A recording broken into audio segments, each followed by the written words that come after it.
ایک عورت 3 وقت میں اللہ کے سب سے زیادہ قریب ہوتی ہے۔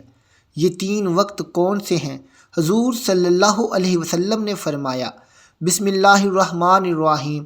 ناظرین، حضرت ابو ہریرہ رضی اللہ تعالی عنہ سے روایت ہے کہ رسول اللہ صلی اللہ علیہ وسلم نے فرمایا، بندہ اپنے رب سے سب سے زیادہ قریب سجدے کی حالت میں ہوتا ہے، اور اس کی وجہ یہ ہے کہ انسان جب سجدہ کرتا ہے تو اپنے جسم کے سب سے افضل حصے کو اس جگہ پر رکھتا ہے جسے لوگ اپنے قدموں سے روندتے رہتے ہیں، اور اسی طرح اپنے جسم کے سب سے بلند حصے کو جسم کے سب سے نچلے حصے کے مقابل میں رکھتا ہے، یعنی اس کا چہرہ جسم کا سب سے بلند حصہ ہے اور اس کے دونوں قدم جسم کے سب سے نچلے حصے ہیں، تو وہ اللہ کے سامنے خشوع و خضوع اور عاجزی و انکساری کا اظہار کرتے ہوئے اپنے چہرے اور اپنے قدموں کو ایک برابری میں رکھتا ہے۔ اسی لیے وہ حالت سجدہ میں اپنے رب سے سب سے زیادہ قریب ہوتا ہے، اور نبی کریم صلی اللہ علیہ وسلم نے سجدے کی حالت میں کثرت دعا کا حکم اس لیے دیا ہے کہ اس حالت میں بندے کی ظاہری حیت اور اس کی دعا دونوں اللہ کے لیے عاجزی اور انکساری کا مظہر ہوا کرتے ہیں۔ اسی لیے بندہ سجدے میں سبحان ربی اعلیٰ اعلیٰ کہتا ہے، جس میں اس بات کی طرف اشارہ ہے کہ اللہ عز و جل اپنی ذات و صفات میں بلند و برتر ہے، جبکہ انسان اللہ تعالیٰ کی عظمت و جلال کے مقابلے میں انتہائی نیچا اور کمتر ہے۔ اللہ رب العزت کی صفات عالیہ میں ایک بہت نمایاں صفت اللہ کی شان رحمت ہے۔ اسماء حسنہ میں الرحمن اور الرحیم دونوں اسی صفت کے ترجمان ہیں، اور ان میں اللہ کی رحمت کی کثرت عموماً تسلسل اور دوام سب کی طرف اشارہ موجود ہے۔ قرآن مجید میں سینکڑوں مقامات پر اللہ نے اپنی صفت رحمت کا ذکر کیا اور حوالہ دیا ہے کہ تمام قرآنی صورتوں کے آغاز میں جو آیت تلاوت کی جاتی ہے اور تمام اہم کاموں کا آغاز جن مبارک الفاظ سے کیے جانے کا حکم ہے وہ بسم اللہ الرحمن الرحیم ہے۔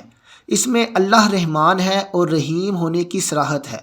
قرآن پاک میں مستقل ایک سورت سورہ رحمان کے نام سے موسوم ہے، جسے قرآن کی زینت قرار دیا گیا ہے۔ اس کا آغاز بھی صفت رحمان کے ذکر سے ہوا ہے، اور پوری صورت میں ابتدا سے انتہا تک اسی صفت کے ثمرات اور نمونوں کا بیان ہے۔ ناظرین، کسی کی نیکی کو معمولی سمجھنا اور اسے چھوڑ دینا بے حد خطرناک بات ہے۔ بہت ممکن ہے کہ اس کی نیکی کی وجہ سے اللہ کی رحمت متوجہ ہو جائے اور اس کا بیڑا پار ہو جائے۔ نیکیوں کو معمولی قرار دے کر اسے چھوڑنے کا خیال ڈالنا شیطان کی مکرانہ تدبیر ہے۔ اس دام میں پھنسنا بڑی نادانی ہے۔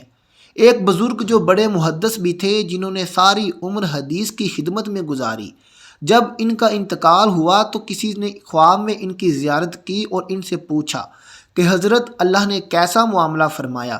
جواب میں انہوں نے فرمایا کہ بڑا عجیب معاملہ ہوا، وہ یہ کہ ہم نے تو ساری عمر علم دین اور حدیث کی خدمت میں گزار دی اور درس و تدریس اور تصنیف و واضح خطابت میں گزار دی، تو ہمارا خیال یہ تھا کہ ان کے اعمال پر اجر ملے گا، لیکن اللہ تعالیٰ کے سامنے پیشی ہوئی تو اللہ تعالیٰ نے کچھ اور ہی معاملہ فرمایا۔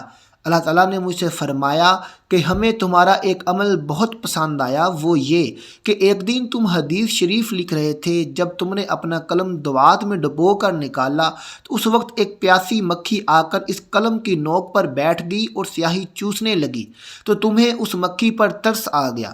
تم نے سوچا کہ یہ مکھی اللہ کی مخلوق ہے اور پیاسی ہے، یہ سیاہی پی لے تو پھر میں قلم سے کام کروں، چنانچہ اتنی دیر کے لیے تم نے اپنا قلم روک دیا اور اس وقت تک قلم سے کچھ نہ لکھا جب تک وہ مکھی اس قلم پر بیٹھ کر سیاہی چوستی رہی۔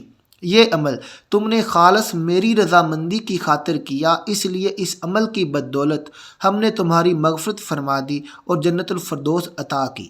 ناظرین، اب بات کرتے ہیں کہ ایک مسلمان عورت کن 3 اوقات میں اللہ کے بے حد قریب ہوتی ہے۔ ناظرین، اس ویڈیو میں ہم آپ کو بتائیں گے کہ وہ کون سے 3 اوقات ہیں جب ایک مسلمان عورت اللہ کے بے حد قریب ہوتی ہے، لیکن آئیے سب سے پہلے یہ جان لیں کہ کسی نیک بخت عورت پر تہمت لگانا کیسا ہے، یعنی کسی عورت کے بارے میں ایسی جھوٹی بات کہنا کہ جو اس عورت میں نہ پائی جاتی ہو، تو پھر اس کی سزا کیا ہے۔ ایک مرتبہ ایک شخص حضرت علی کی خدمت میں آیا اور پوچھنے لگا کہ یا علی بتائیے کہ وہ کون سا مرد ہے جس کی تمام عمر کی عبادت اس کے منہ پر ماری جائے گی اور وہ بغیر حساب و کتاب کے دوزخ میں جائے گا۔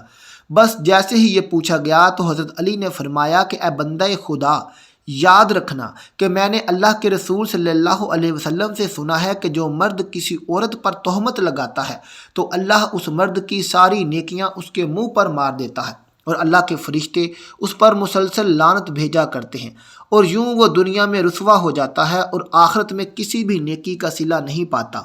وہ شخص پوچھنے لگا کہ یا علی، کسی عورت پر تہمت لگانا اتنا بڑا گناہ کیسے ہے؟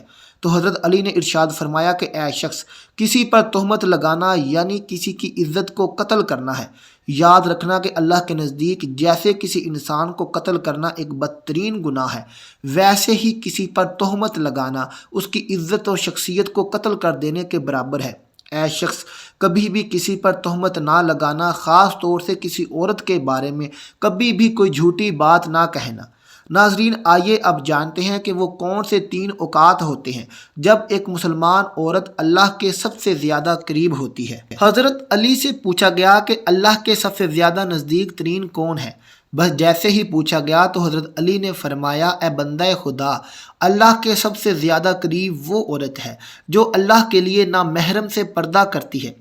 اے شخص، یاد رکھنا کہ اللہ تعالیٰ نے عورت کو رحمت کا مجسمہ بنایا ہے تاکہ وہ ہر گھر کو اللہ کی رحمت سے بھر دے۔ میں نے اللہ کے رسول صلی اللہ علیہ وسلم سے سنا ہے کہ اللہ نے ہر عورت کے لیے ایک فرشتہ مقرر کیا تاکہ وہ عورت کے دل کی آواز کو سنے اور فوراً اس کی دعا کو اللہ کے دربار میں پہنچا دے۔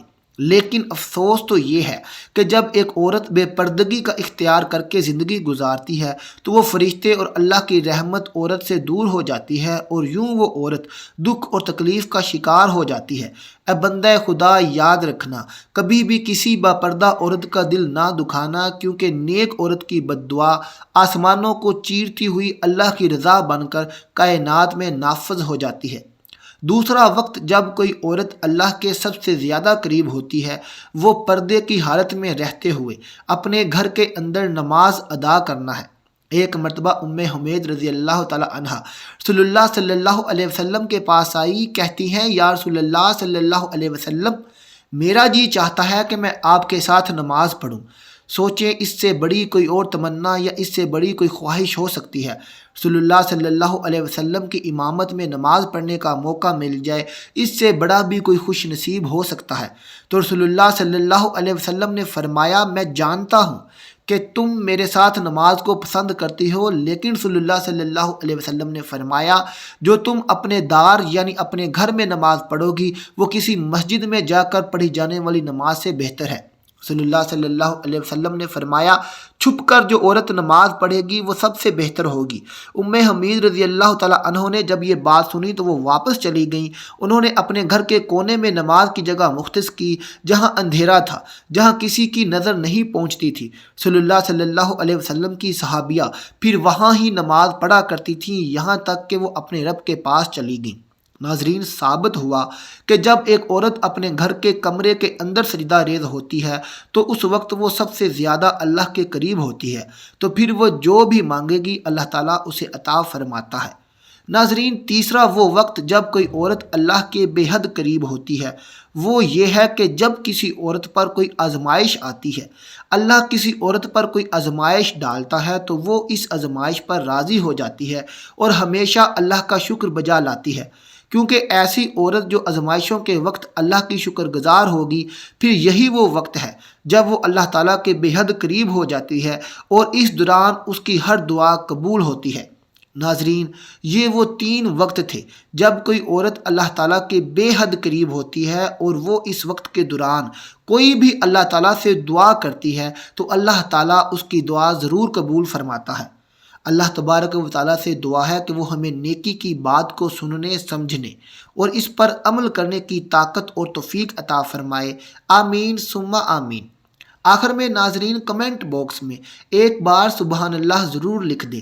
ملتے ہیں آپ کے ساتھ اگلی ویڈیو کے ساتھ، تب تک اپنا بہت خیال رکھیے گا۔ اللہ حافظ۔